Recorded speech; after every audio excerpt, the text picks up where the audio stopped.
Hello बच्चों, आइए देखते हैं एक प्रश्न। एक मीनार के आधार से 30 मीटर की दूरी से देखने पर मीनार के शीर्ष का उन्नयन कोण 30 अंश, मीनार की ऊंचाई ज्ञात करें। तो हमें क्या करना है, मीनार की ऊंचाई बताना है कि क्या होगा। तो सबसे पहले तो यहाँ पे हमें क्या करना पड़ेगा, मुख्य अवधारणा लिखना पड़ेगा। तो वो क्या होगा इस प्रश्न के लिए, तो देखिए ये आपका मीनार है और ये क्षैतिज रेखा है, और यहाँ से हम क्या कर रहे हैं, इस शीर्ष पे स्थित किसी वस्तु, ये आपका क्या है, वस्तु है, इसको हमें क्या करना है, देखना है। तो यहाँ से देखेंगे आंख से तो ये क्या हो जाएगा, आपका एक दृष्टि रेखा बन गया। ये क्या आपका है, ये आपका दृष्टि रेखा है, ये आपका दृष्टि रेखा है। तो यहाँ पे क्षैतिज पे क्या बनाएगा, कोण बनाएगा। यही आपका क्या होता है, यही आपका उन्नयन कोण हो जाता है, उन्नयन कोण हो जाता है।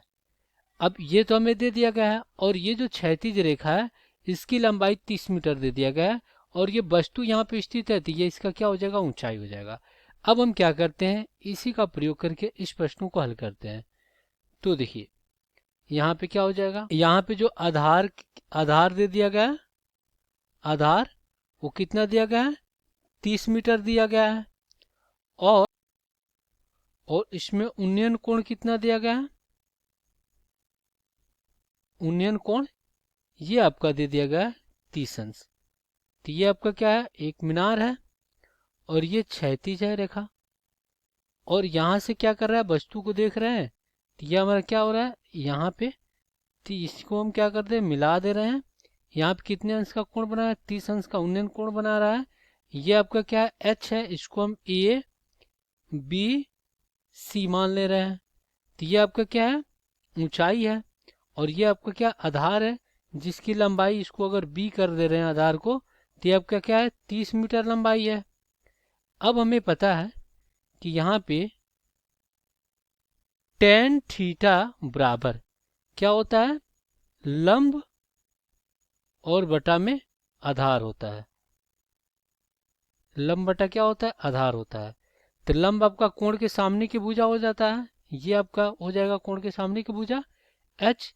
तो यहाँ से आपका क्या आ जाएगा, टेन थीटा कितना है, 30 अंश है, बराबर लंब आपका क्या है, एच, आधार कितना है, 30 है। तो अब आप क्या कीजिए, इसको हल कर लीजिए।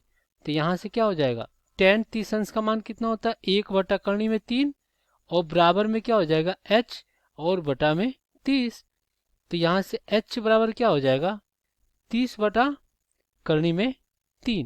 अगर हम क्या करते हैं, परिमेयीकरण कर देते हैं, अंश तथा हर में करनी में 3 से गुणा कर देते हैं, तो मान में उससे कोई परिवर्तन नहीं होगा। देखिए करनी में 3 से अंश तथा हर में गुणा कर दे तो मान में कोई परिवर्तन नहीं होगा। यहाँ पे एक फायदा होगा कि हमें पता है कि करनी में ए गुणे करनी में ए के बराबर होता है। तो यहाँ से एच बराबर क्या हो जाएगा, यहाँ से 30 करनी में कितना हो जाएगा, 3 हो जाएगा, और बटा में आपका 3, इससे काटेंगे तो ये 10 बार में कट जाएगा।